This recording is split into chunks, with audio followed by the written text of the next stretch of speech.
We just concluded the workshop on leadership, focus on strategy to execution, and this is the first workshop of our chamber in this 2026. It was a 2-hour long workshop. We covered multiple topics. We had a very accomplished audience here from all different walks of life. They all enjoyed, they all shared their thoughts. We presented our frameworks on leadership and of course strategy and execution.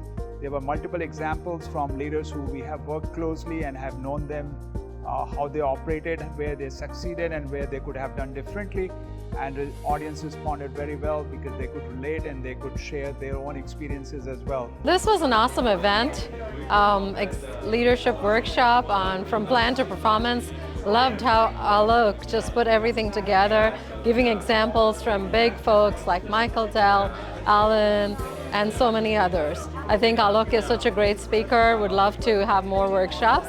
And thank you so much for the US India Chamber of Commerce. Thank you for the opportunity. I've been with this group at different events and I think it's a wonderful place, good networking, interesting topics like this one today. So all in all, a very effective workshop and I'm happy I made it here. It was great and I look forward to staying connected with the group. Thank you. We are looking forward to our next workshop on similar related topics and which would be also great value for our audience. Thank you.